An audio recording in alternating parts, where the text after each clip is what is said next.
Hi, everyone. Thank you very much for that introduction, and thank you very much for the opportunity to speak to you all today. I am sad that I'm not able to be there in person, but as has been mentioned, the trains are conspiring against us, it would seem. So I have 45 minutes at the end of the day, right before everyone kind of wants to have their tea, to talk about nutrition, diet, and cardiomyopathy. And when I was putting this talk together, I thought, what kind of things would be really interesting to speak about and discuss in this particular area? And obviously, there's lots of things, and I'm sure, or at least I'm hopeful anyway, that once I finish speaking, there'll be lots and lots and lots of questions. And of course, if we don't get through all the questions after today, I'm more than happy for the organisers to pass on my email. In fact, it should be on the screen that you can all see now. So if anyone does have any questions after today, please do email me, and I'll be more than happy to discuss anything further with anybody. So before we kind of talk about the nitty gritty and the nuts and bolts of nutrition, I think it's really important that when we talk about food and behavior change and our response to different diets, it's really important that we recognize that food choice is a horrendously complicated process. This diagram that we're looking at on the screen now is taken from a report called the Foresight Report, which was very much instrumental in highlighting the challenges that we have in terms of treating obesity and supporting individuals with overweight or obesity to kind of make healthy changes regarding their food. And right in the very middle, you can't see here because it's not particularly clear in the image, but right here where the little laser pointer is, it says energy balance, the old concept of energy in and energy out. If any of you have health professionals have probably told you, well, if you want to lose weight, it's just a case of energy balance, and you just got to kind of burn more energy than you actually consume. That is the worst possible advice to give to someone who is living with overweight or obesity. It's perfect advice to kind of manage our weight if we're a healthy weight to start with, but actually, when it comes to treating and targeting overweight and obesity, that's an oversimplistic view, and it doesn't really work. And the reason it doesn't work is because we have all these other factors which influence our food choice: societal influences, food production, food consumption, our own individual biology regarding appetite regulation, our individual activity levels, how active we are during the day, the environment that we live in terms of its activity. For example, some of you may live near various parks that have those free gym equipment, bits of equipment that people can use. Some of you may not. That will all impact your own individual activity and ultimately our individual psychology as well. Yeah, I know for a fact that if I ask you all as the audience now, and I obviously can't see the results, but if I say how many people in the room eat when they get stressed, I'm imagining that there are a few people nodding, and certainly I know a lot of people who I work with would probably say the same thing. And for those of you who do say that they eat when they get stressed, some of you will probably admit to kind of having a kind of a preference towards more sweet foods, and some of you might say more savory foods. So it kind of shows that food choice and the biological determinants of food choice is a really complicated process. And that is something that I think is essential for us to bear in mind when we talk about kind of weights and diets and making changes, as we will do through the course of this presentation.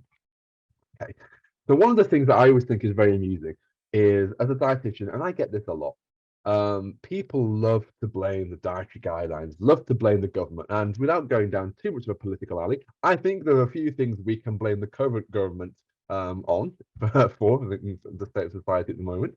But when it comes to dietary guidelines, people always say the dietary guidelines are the problem. This is why we are all sick. This is why we have the huge problems regarding the prevalence of obesity and type 2 diabetes and cancer and blah, blah, blah, all these things. It's the guideline, okay? The problem with that is, if you look at the data from a national level in the UK, very few people actually follow the dietary guidelines. And if we look into the data more specifically, we know that those individuals in the UK who are in the lowest level, or also highest level of socioeconomic deprivation, so the poorest individuals in our society, are those people who find it the most difficult to meet the dietary guidelines And it's also those individuals who have the highest prevalence of things like heart disease, obesity, type 2 diabetes, cancer, and mental health issues as well. So the idea that the guidelines made us sick doesn't really work. What this kind of exposes in terms of the current climate regarding nutrition is that we have huge disparities in availability of nutritious food throughout the UK.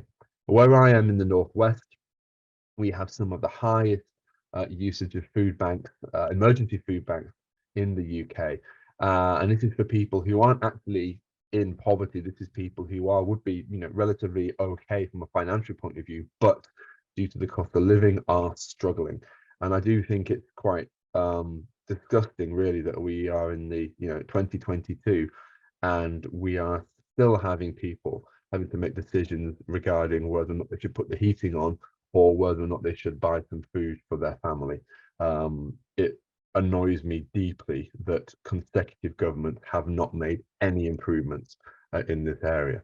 And it's a genuine worry for the patients that I see as well.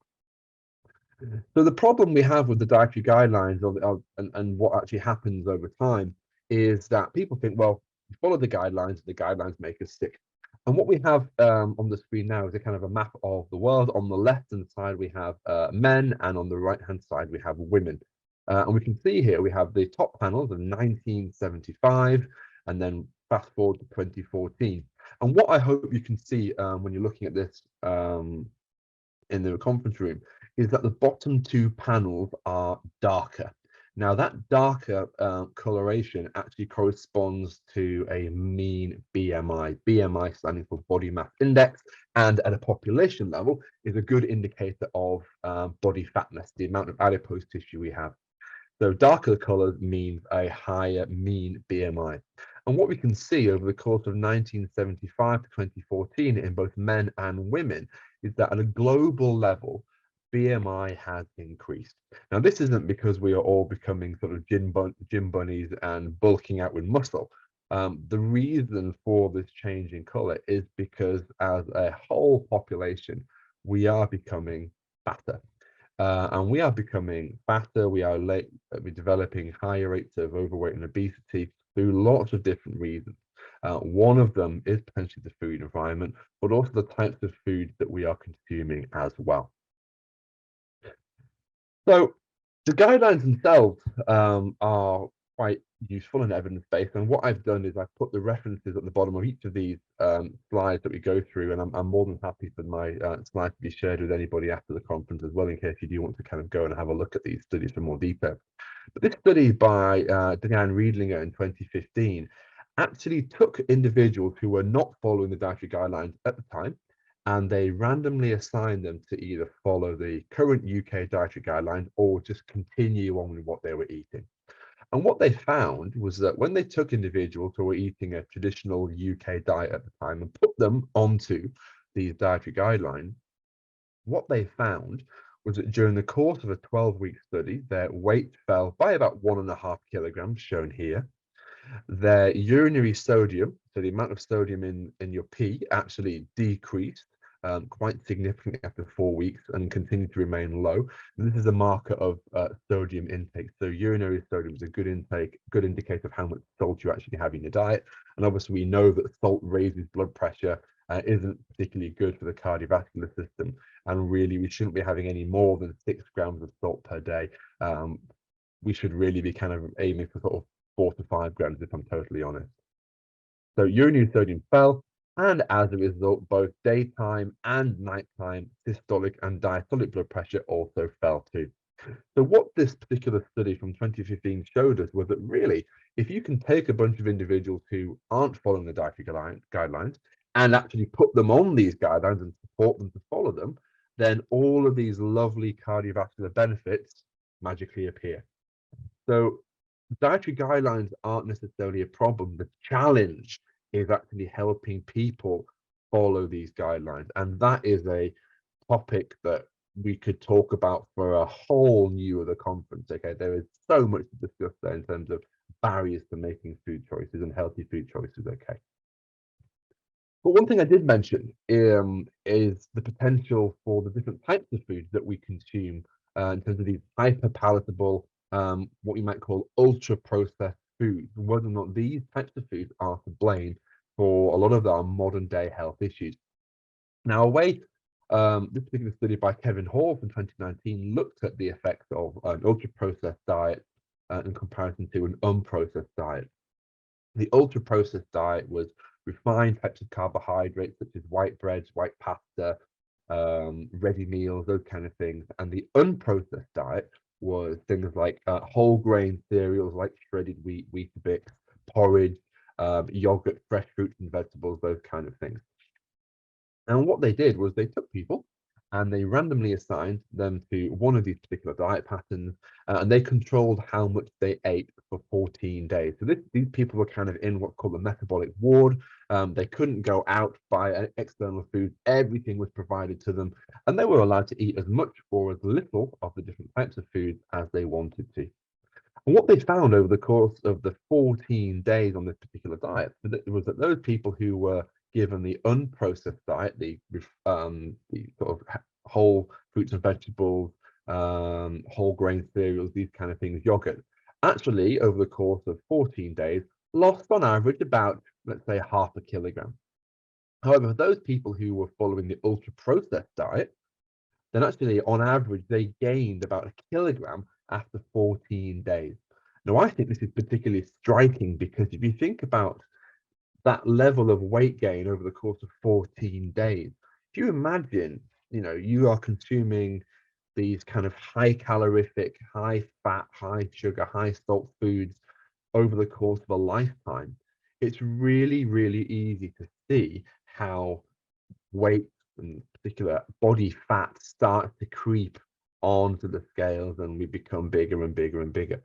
So is the food industry to blame? Yes, there is a problem with the foods that are available to us, and that cheap, high calorie or energy dense, nutrient poor foods are often cheaper, more affordable than healthier, kind of less modified alternatives.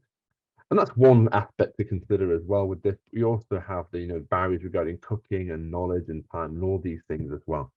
But over the course of this particular study, the people who were following the ultra-processed diet gained on average of about 0.5 kilogram in fat mass as well. So a small, short study with quite significant results that when extrapolated beyond these 14 days would give anybody really interested in health some cause for concern. Now, I mentioned the food industry as well, and I don't want to get on my soapbox, start ranting about the food industry because we all love to hate the food industry. But it's so interesting when you look at what's happened regarding portion size as well. And the British Heart Foundation have some fantastic documents and publications looking at portion size, and this one is taken from a document called Portion Distortion. And what they did was they looked at trends in average portion size and lots of commonly consumed products in the UK diet. They had bagels, they had cakes, donuts, these kind of things. What we're looking at here is an example of muffins. And what you can see there is that the average size of muffin in 1993 was 85 grams. However, this has moved from, so the average, like I said, was 85 grams. But then in kind of 2013, which is when this publication was released, the actual muffins ranged in size from 72 grams, so you imagine those very small, like little mini kind of birthday style muffins that you might buy, to a whopping 130 grams. Now, of course, we haven't evolved to need more muffin. We don't need bigger portions, but we are all becoming more accustomed to these larger food portions in supermarkets. And of course, you might think, well, I've only ever had one muffin for breakfast for the last 20 years. But if that muffin has gradually increased in size, yes, you are only having one muffin, but the size of what you are eating has increased gradually. And we are all blissfully unaware of this. You have to think, well, why are we being sold bigger portions of food?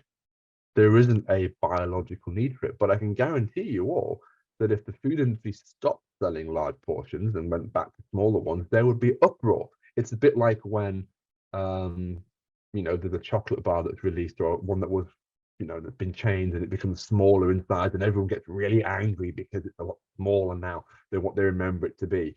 The same would apply if we looked at sort of food portions as well. Now, one of the things that's really interesting, and I'm certainly guilty of this, and I know probably other people are as well, is when it comes to portions and over-serving, cereals are one of the biggest offenders. And there'll be some people sitting in the room who will have cereal, and if you're like most people, you will probably find at breakfast time the biggest bowl you can find in the house. You'll fill it full of cereal. In goes the milk, and the cereal goes everywhere like some kind of great big granola eruption with everything going everywhere.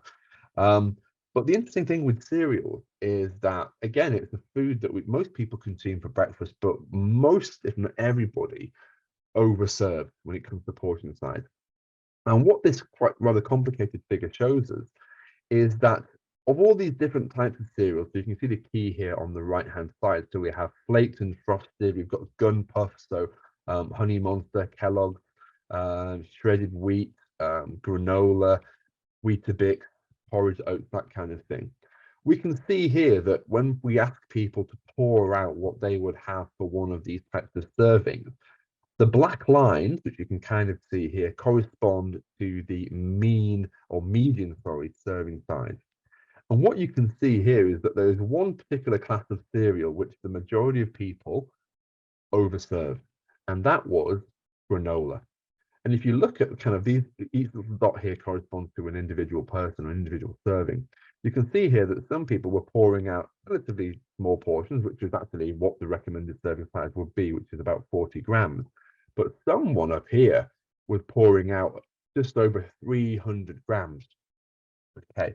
And the really interesting thing when you look at cereals, especially things like granola, is that granola is a very dense cereal. So it only takes a very small amount in the bowl to weigh the correct amount for the portion size. So if you are someone who wants to look like, feel like they're getting a good deal at breakfast time, pick cereals which aren't particularly dense. And the best ones are things like puffed rice or Rice Krispies, those kind of things, because they aren't particularly dense in weight, and you can have a big bowl full that still only weighs a relatively small amount. So granola is a real problem when it comes to cereal and portion size, especially because granola tends to be high in sugar as well, which isn't particularly good, obviously, from our cardiovascular health point of view. So we're talking about obesity and weight, and we know that this is a problem, especially from a cardiomyopathy perspective. We know that actually chronic exposure to overweight and obesity can lead to changes most in metabolism and hormones, the most obvious one being the development of type 2 diabetes and insulin resistance. And this can cause all sorts of problems when it comes to how the heart functions and how the heart behaves as well. So we end up with concepts of cardiac lipotoxicity, which is that means the accumulation of fats and lipids within the actual heart tissue itself. And over time, that accumulation of lipid can damage the heart muscle, reduce its ability to contract, leading to obesity-related cardiomyopathy and or heart failure. So we know that adipose tissue or fat tissue is a really interesting organ to look at. And it's not just something which is metabolically or biologically inert. It's not the kind of stuff that we have under our skin. And every summer we try and lose a little bit of it. And come Christmas time, we're quite happy to gain a little bit of it. We know it actually has these really, really important roles to play from a metabolism, from a hormonal perspective. We know that not enough of it is a problem. We know that too much of it is a problem. So there's a kind of a sweet spot in the middle, which is kind of where sort of everything works just right. Unfortunately for society, the food environment and our own attitudes and beliefs towards food means that we tend to be leaning more towards the slightly too much adipose tissue. So we know that there are lots of different ways to lose weight. There are some quite extreme ways. Some of you may have experienced this firsthand. I'm not sure, but we know that actually things like bariatric surgery is a really effective way at reducing someone's risk of cardiovascular disease. So this particular study from 2022 was what's called a systematic review and meta-analysis. So that basically means that the authors took loads of papers which all looked at a similar thing, and they pulled them all together and looked collectively at what that outcome shows. And what they can see here on the sort of where the cursor is here is that bariatric surgery in those individuals who had obesity was actually associated with a lower risk of all-cause mortality, lower risk of developing heart failure, lower risk of developing a heart attack, so myocardial infarction, and a lower risk of stroke. So bariatric surgery is a really effective way to lower cardiovascular risk, but it's also quite an extreme way of doing so too. And a lot of people obviously won't qualify for this, but equally it sort of indicates that if you've got a bit of weight to lose, then losing it can be really effective, a really effective way to improve our cardiovascular health. And we'll talk about how we can do that as well. So this study from 2022 was looking at individuals with cardiomyopathy, and they were looking at what happens in individuals who have a healthy weight and who are either overweight or obese with cardiomyopathy. And what I thought would be really interesting would be to look at what happens in those individuals who have obesity and are then prescribed a kind of an energy reducing diet to help them lose a little bit of weight. And what they saw, the authors in this particular study, is that the ejection fraction, which is kind of a marker as to how well the left ventricle contracts and empties its blood, what they saw here is that on the left-hand side, the pre-diet ejection fraction was on average about 40%, which isn't particularly great. Obviously, there's a bit of a range here. But what they found is that after the diet, and after people lost a little bit of weight, the ejection fraction actually improved. The efficiency of that left ventricle, the ventricle which pumps blood around our body, actually increased. And we know from all these other studies to do with patients who have heart failure that if you improve ejection fraction, you get the heart working better, people's quality of life also improves. So a little bit of weight loss in individuals who have cardiomyopathy will have improvements in quality of life, mobility, and all these other things as well. Now, there are lots of different ways we can lose weight, okay? You've all probably read or seen on the news or the media or even tried different things as well. And this is, again, quite a complicated slide, okay? And again, it's showing the results from a meta-analysis, but combining all these results together to look at what the outcomes show. And this is a study which is really important because I'm sure you'll have heard of this, but there's been this really interesting sort of alternate day fasting. So you might eat on a Monday and then not on a Tuesday, then eat again on a Wednesday and not on a Thursday. Or you might have a 5-2-star diet where you eat normally for 5 days of the week and then fast on 2 days. Or you might practice something called time restricted eating, or TRE, where you only eat between, let's say, 7 o'clock in the morning and 5 o'clock in the afternoon. So there's all these different ways to kind of manage ultimately how many calories an individual actually consumes. And in this particular study, what the authors found was that alternate day fasting was the most effective in terms of actual energy restriction and weight loss. But ultimately, these kind of intermittent fasting regimes, such as 5-2 diets or alternate diet fasting, resulted in similar levels of weight loss to the continuous energy restriction. So basically, what this, and this is the complex, this is kind of difficult to get our heads around. What this suggests was that actually people followed the alternate day fasting kind of protocol to a better degree. It was easier to follow. But if you looked at alternate day fasting, 5-2 diet, time restricted eating, the effects of those particular interventions for weight loss wasn't that different to continuous energy restriction. And by continuous energy restriction, I mean the good old, reduce your intake by 500 calories per day, that kind of thing. So what this basically shows us is that there are lots of different ways we can, if interested, reduce calorie intake. There's an indication that the actual alternate day fasting might be a better way for people to adhere to, follow this particular eating pattern. But of course, there are lots of different approaches to reduce calories. And again, this is an area which should be discussed with healthcare professionals and you guys on working out which one is the most appropriate way for you to try if this is something you want to do. So one of the things as well, which I'm sure we've all come across, especially in the context of cardiovascular and heart health, is which is best for us. Is it a low-fat diet or indeed a low-carbohydrate diet? And there's a really important study called DietFit, which actually looked at the effects of a low-carb diet or a low-fat diet on cardiovascular outcomes and diabetes and diabetic outcomes as well. And this is taken directly from the study. And diet fits in a nutshell, as it says here. This is the kind of the protocol, was that these participants were given no specific caloric intake targets.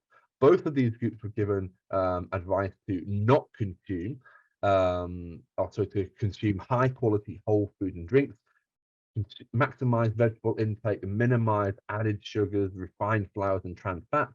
Focus on whole foods that were minimally processed, nutrient dense, and prepared at home whenever possible. Now, I think, I don't know about you guys, but if I saw that little bit highlighted there in yellow, irrespective of whether it's a low fat diet or a low carbohydrate diet, if somebody was said to me as a dietitian, this is what I'm trying to achieve, that sounds pretty damn good, doesn't it, really? Added sugars we know is bad. Refined flours, not particularly great. Trans fats are definitely bad for our cardiovascular health. Whole foods that are minimally processed, dense in vitamins and minerals, and ideally cooked at home wherever possible, so you know exactly what goes in them. That to me sounds pretty good. And what they actually found was that in those individuals who were either following the low carbohydrate diet or the low fat diet, energy intake decreased to a similar degree in both groups. The low carb shown in yellow and the low fat shown in blue. You can see here that the low fat group decreased their fat intake the most, whereas the low carb didn't. The protein remained relatively consistent. Both groups decreased their intake of added sugars, and the low fat group or the low carb group obviously decreased their carbohydrates quite significantly as well. Now, what's really interesting here is that because both groups kind of achieved a similar energy deficit, reduced the energy intake roughly by the same amount, then actually there was no difference in terms of weight loss between either group, either the low fat group or the low carb group. One of those diets wasn't more superior to the other. And that's really important to remember, provided obviously that there's no difference in protein intake. Protein is a really important nutrient that regulates satiety as well. But basically, it's like if you are wanting to kind of reduce some calories, then either doing it a low fat way or a low carbohydrate way seems to have the same effect. It's an effective way of reducing calories. And Diet Fits is a really good study because it shows that as long as you kind of create an energy deficit, that will help in terms of achieving weight loss. So how might all of this stuff regarding weight actually work? How might this actually come to benefit an individual? Well, what we know is that if you lose body fat and weight, it's not just the weight, kind of the fatness from under our skin, but it's also the kind of the adipose tissue from around our organs as well. And we know that actually when we lose adipose tissue, our body becomes more sensitive to the actions of insulin. And insulin is a really important hormone that directs glucose from the blood into our tissues. And it's also the hormone that is a bit of a problem to individuals who have type 2 diabetes. So what we can see here is that in individuals who have had bariatric surgery and lost a lot of weight, for those individuals who have type 2 diabetes, what we see after their surgery, 8 weeks of surgery, is that their liver produces less glucose. This basically means that the liver is now sensitive to insulin and it stops pumping out glucose all the time. We also know that the pancreas actually has a higher first phase insulin response, which is basically indicative of a pancreas that works to a better degree, and the amount of fat in the pancreas is also decreased as well. The collective result of this is that there is a reduction in insulin resistance. So when people talk to me about, what's the best strategy for weight loss, the evidence as it currently stands now is one which works for you as the individual. Anything that can work to reduce calorie intake that is sustainable and not extreme, like maple syrup diets or other ridiculous things like that. But anything that can be sustainable and you can still find enjoyment is useful, and it works by improving insulin sensitivity. And we know this is really important because when I was talking about lipotoxicity and hyperglycemia and high lipids, we know that individuals who have type 2 diabetes also are prone to getting something called diabetic cardiomyopathy, which is damage to the heart tissue specifically caused by exposure to high levels of glucose and high levels of fat that are stored within the actual heart tissue itself. So losing a bit of weight, being physically active will bring our blood glucose, bring our lipids down, and it will improve cardiac function as well. Now, I was asked to talk a little bit about supplements for cardiovascular health because I don't know about you, but if you walk down the high street, there are all these different shops now that are selling all these weird and wonderful supplements that are, in theory, beneficial for our health. And I'm not, I remain to be convinced about a lot of these. And especially, I think at the moment, there's a big interest in multivitamins and indeed supplements, especially, you know, if you've been out drinking on a Friday or Saturday night, and you might be tempted to get one of those intravenous drips to kind of cure a hangover, which is basically just B vitamins. They work, but you know, the alternative would be to not get that drunk. But we know as well, when it comes to cardiovascular health, that there is this weird relationship between sort of plasma levels of these vitamins and minerals in our blood and lower rates of cardiovascular disease and cancer. And this kind of lends people to believe, well, if we take these extra supplements, surely that's going to reduce the risk of developing cardiovascular disease and cancer, because we know from these studies that show, you know, those people who have cancer have a lower level of these things in the blood. So there was a study that was done that looked at all these different vitamins and minerals and their association with the development of cardiovascular disease and cancer. And these were the questions that the authors wanted to look at. So this is from 2022. They were looking at what is the efficacy of multivitamin supplementation for reducing CVD, cancer and mortality in the general population. What are the harms of taking multivitamins? What are the effects of single nutrient supplementation? And again, what are the harms of supplementation with single nutrient in the general population? And they were looking at adults 18 years and older without known nutritional deficiencies, and they were looking at the effects of supplementation on these individuals. And I'm sorry to disappoint people, but it is quite a boring story, really. In that actually vitamin or mineral supplementation, like it says here, was associated with little or no benefit in preventing cancer, cardiovascular disease, and death, with the exception of a small benefit with multivitamin use for cancer use. So if you're taking a multivit on a daily basis, keep on taking that multivitamin. The interesting thing, however, and this is consistent with other studies as well, is that actually beta carotene, when taken as a supplement, actually was associated with an increased risk of lung cancer in individuals who are already at a high risk of lung cancer. So if you know someone who smokes, or indeed you smoke yourself, and you take a supplement that has beta carotene in it, stop taking it, because it's suggestive that beta carotene supplementation combined with things that already increase the risk of cancer actually makes things worse. But on the whole, supplements don't particularly do anything when it comes to cardiovascular disease or death, in terms of the supplements that were studied there, okay, as well. Now, one of the supplements which is becoming more and more interesting, I think, is omega-3 supplements, or oily fish or fish oil capsules as well. And we know that actually from all of the data that oily fish is really, really good for reducing the risk of cardiovascular disease, both primary and secondary prevention. And by primary prevention, I broadly mean by reducing the risk of somebody having a heart attack or a cardiac event in the first place. And secondary prevention is kind of stopping someone having another one if they've already had a first one. Okay.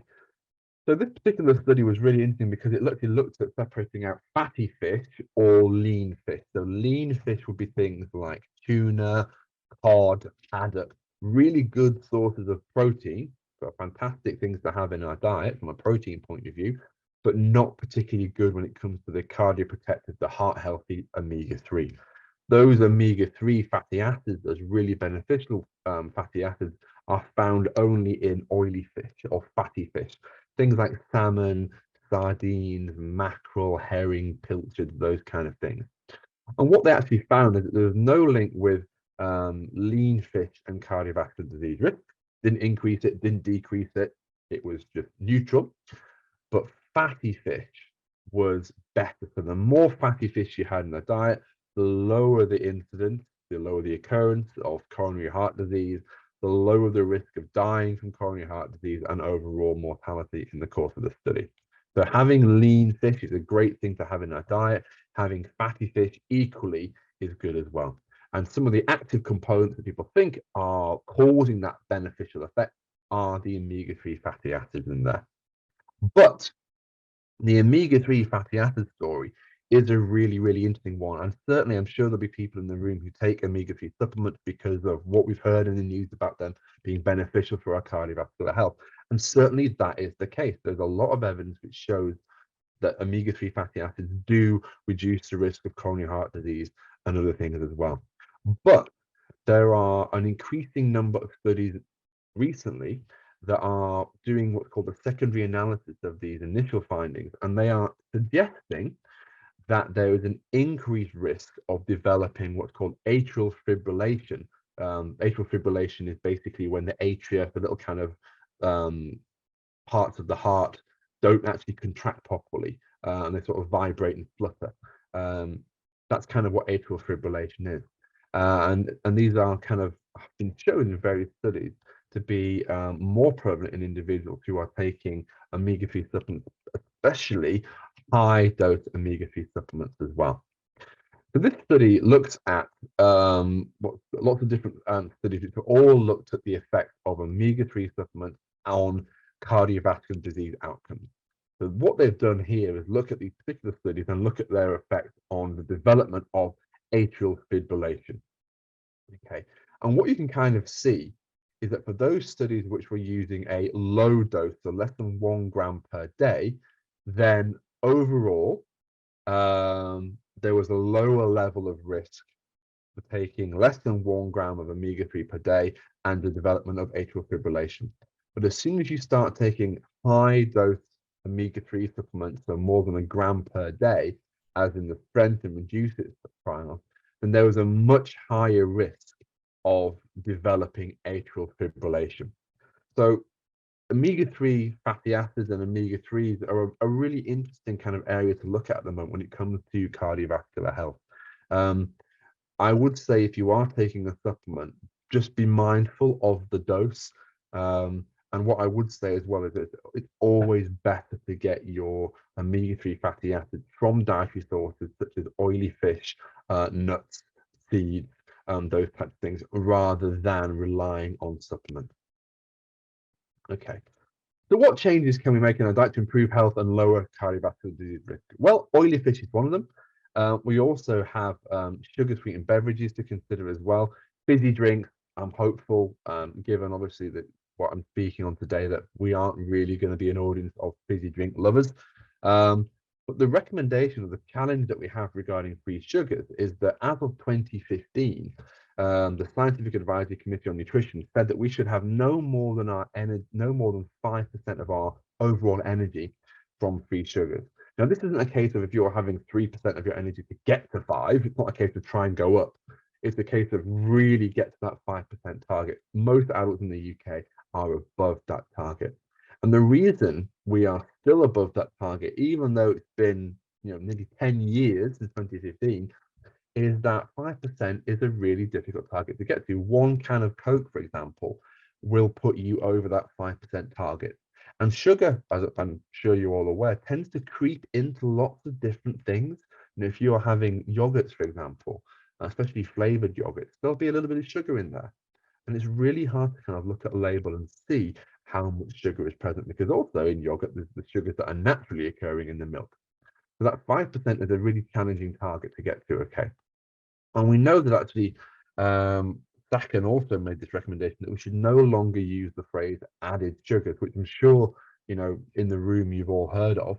And they suggest that we use what's called free sugars instead. Now, free sugars is a bit of a complex term to talk about because it has all these phrases like monosaccharides and disaccharides. But basically, think of free sugar as any type of sugar that you would add to foods, table sugar, brown sugar, icing sugar, that kind of thing, plus the sugars that are naturally present in honey and fruit juices as well. Now, that is a really significant point because if you think about fruit juice, a lot of people think fruit juice is healthy, and in the right portion, which is 150 ml, it's absolutely fine. But there are some various organisations, one of which being Heart UK, who would argue, and I kind of agree with them on this, that fruit juice should not count as a portion of fruit, because fruit juice counts towards your free sugar, and ultimately it's one of those things that everybody will overconsume. In fact, if you have fruit juice for breakfast, I'll challenge you to do this tomorrow morning.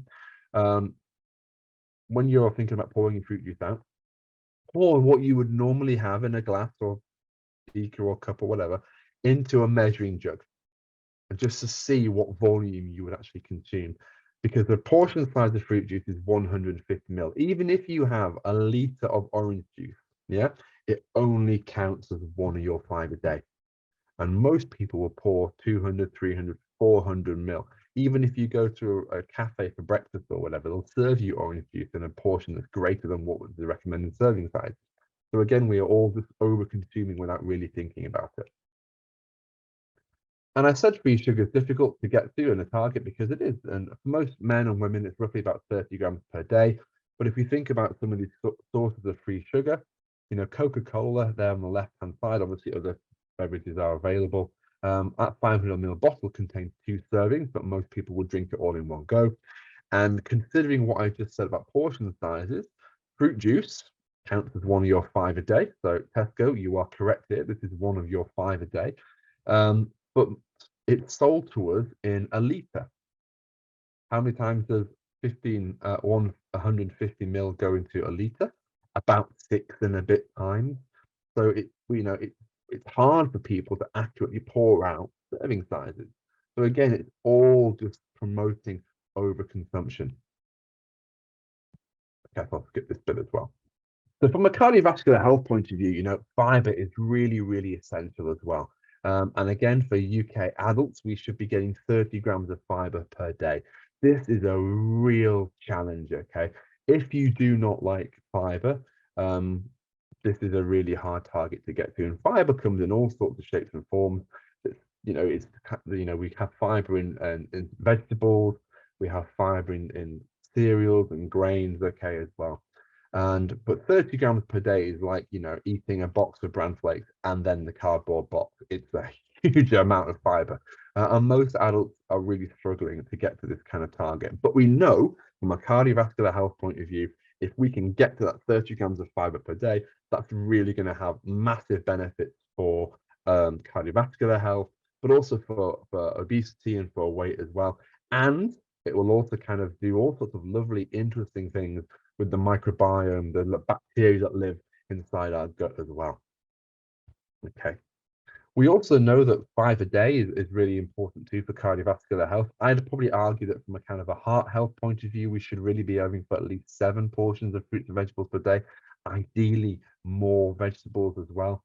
And hopefully in an ideal world, we would all be achieving this 5%, this 5 a day target. But sadly, just like our other guidelines in the UK, lots of people are finding this really hard to get to. And it's really, really interesting to try and explore, and maybe we discuss this afterwards when it comes to the questions as to what we can do to try and make achieving a 5 a day a bit better. But I think a lot of this again comes back to portion size, and a portion of fruits and vegetables is 80 grams. So again, if you're having your tea tonight, and you're maybe having some like vegetables and carrots, broccoli or whatever, just out of interest, just weigh how much you would normally consume. You know, and if it weighs, let's say 160 grams, and that's 2 portions, which is fantastic. But I'm pretty certain that a lot of people, when they put what they think is a portion on the scale, it will actually weigh quite a bit less. And again, this is kind of where portion size is really a key thing. And it's something that people just don't understand and don't get. And that's because it's just, you know, why would you want to understand this if it's a weird abstract thing? Okay. I'll talk a few little, just a little bit now regarding dietary fats as well, because I think this is a really important thing to kind of touch on for cardiovascular health, because certainly on social media and Twitter especially, there's been this rise in the kind of the anti-government guidelines, pro-saturated fat, pro kind of meat area, pro-red meat, sort of carnivore living, that kind of stuff. And it's worrying from a cardiovascular point of view, because there's no evidence that actually suggests that eating more saturated fat is good for our cardiovascular health. Actually, we have plenty of evidence to suggest the opposite, that actually reducing our saturated fat intake and replacing it with mono and polyunsaturated fat actually is really good for lowering our LDL cholesterol, reducing ApoB, which is a marker of overall cholesterol particle number, and therefore lowers cardiovascular disease risk. So these types of oils, we know are really, really good for us. So we know that there are types of oils like safflower oil, canola oil, flaxseed oil. These have a higher unsaturated fatty acid content. And certainly if you are following a sort of a vegetarian diet and you're not eating much oily fish, for example, then flax seeds are a really good source of plant-based omega-3. So pumpkin seeds, flaxseed oil, really important sources for omega-3. And right down here at the bottom, you can see the oils which have a higher saturated fat content in them. Coconut oil being down here at the bottom, the highest saturated fat content. And I'm hopeful that we might get some questions regarding the types of oils as well. But why are fats important when it comes to cardiovascular health? Well, what's perhaps a bit surprising is that the heart as an organ likes to use fatty acids as a source of energy. So the normal heart will actually store some fat in the form of triglycerides, shown here as TG. And during the course of normal working day-to-day life, that triglyceride will be cycled around and it will then be burnt in what's called the mitochondria, the powerhouse of the cell, to produce energy.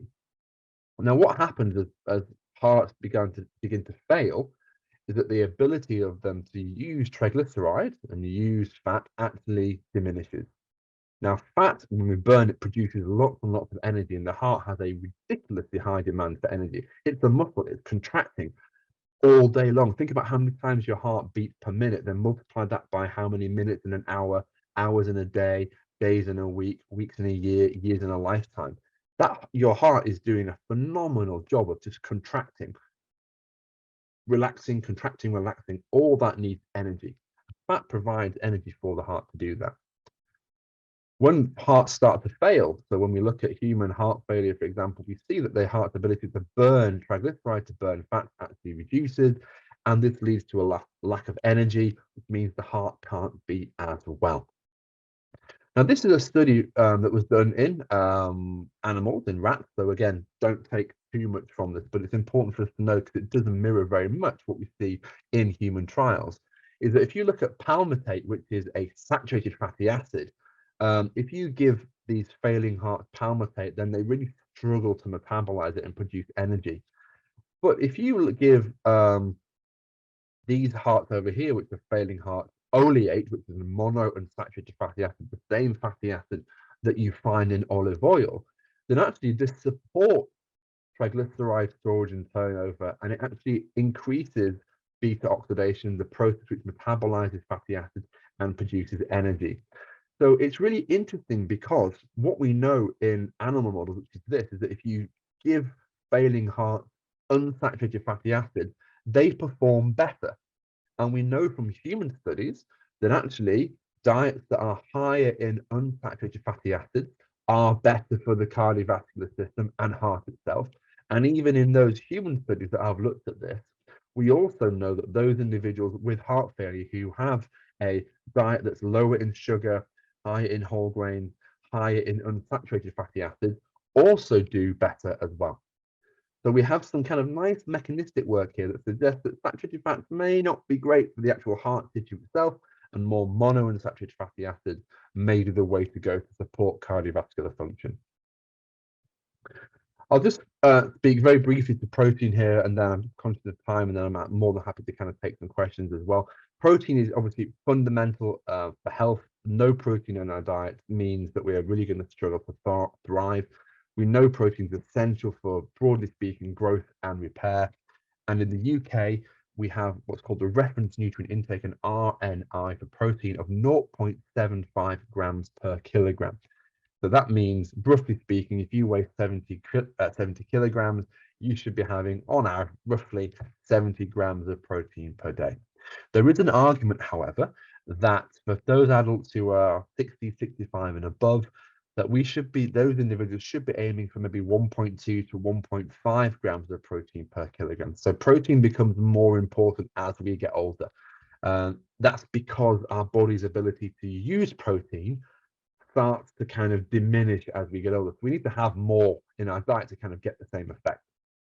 It's important to remember that protein isn't just found in meat. And I think this is a really important thing to remember now, not just for, planetary health, but also from a cost of living point of view too.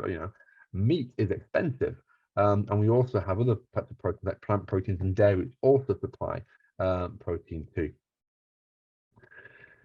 So nuts are a really good example of a nice plant source of protein, but lots of people often put off nuts because of their label. And the thing that I'm drawing everyone's attention to here is the great big red traffic light symbol here that shows that they're high in fat. But from a cardiovascular point of view, it's really, really important that we look at food labels and understand what they are showing us, because this label here says that a 25-gram serving of nuts contains 12.5 grams of total fat. All the fat, okay? But we can see that of those 12.5 grams, there's only 1 gram of saturated fat, which means that there are 11.5 grams of other types of fat. Now, that other type of fat is the unsaturated fatty acids, which are really beneficial for our cardiovascular system. So it's important that we look at food labels and kind of work out what they are. I dislike food labels because it implies that something is high in fat is bad for us. Well, it's not the case. There are certain foods that, from a heart health point of view, we want to be having types that are high in fat. Nuts are an example of that. Olive oil is 100% fat and forms a really important part of a cardioprotective diet. And I'll talk this slide on one more as well, and then I'll finish, because this is a really challenging slide to look through, okay? But it's a really important study. I'd probably even say a landmark, really, from 2019. And it challenges this kind of view that when it comes to kind of the types of protein and meat for cardiovascular health, we should be eating more white meat and less red meat. Now, that in itself is correct. I don't think anyone would disagree with that. But what people often say is that, well, if you take away red meat and replace it with white meat, then that's actually going to lower your cholesterol levels. What this study showed was actually that if you take red meat and you replace it with white meat, it doesn't make any significant difference on your total cholesterol, LDL, or non-HDL cholesterol. So shown here, if you go from red meat to white meat, red meat to white meat, red meat to white meat, these numbers are not significantly different. So swapping white meat for red meat doesn't make a difference on your cholesterol levels. What does make a difference is if you are having fatty red meat. If you replace fatty red meat with leaner red meat, then that will lower your cholesterol levels. Fatty red meat shown here, leaner red meat shown here. So there's a 0.3 millimole drop there in total cholesterol and a 0.3 reduction there in LDL as well. It's quite a significant reduction in cholesterol. But what really makes a difference to our cholesterol levels is actually replacing some animal-based proteins with non-meat or plant-based proteins. And despite what everyone says regarding cholesterol, we know that cholesterol, LDL cholesterol especially, is a risk marker for cardiovascular disease. And what we also see down here is ApoB. And ApoB is a marker of all atherogenic cholesterol particles. Atherogenic meaning the types of particles that start to kind of clog up our arteries. And again, what we see here is that there is an effect of the type of protein, so reducing our animal sources of protein and increasing plant protein lowers ApoB, and reducing saturated fat also lowers ApoB as well. So broadly speaking, what does this suggest? Well, it tells us that if you want to reduce our cholesterol levels, then going from fatty red meat to leaner red meat is a good win. If you want to get our cholesterol levels down even further, it's going from animal-based meat to more plant-based protein. And I'm not saying, it's important to go vegan or vegetarian, but balancing animal and plant protein is kind of becoming more and more important now as we understand how these different components affect our cholesterol values and cardiovascular risk. And as a final slide, some recommendations which we can all move towards okay as well. This is from the European Society of Cardiology, and these are some food-based recommendations, which I think kind of summarize everything that I've talked to you so far in terms of what we should try and move towards for kind of overall cardiovascular health.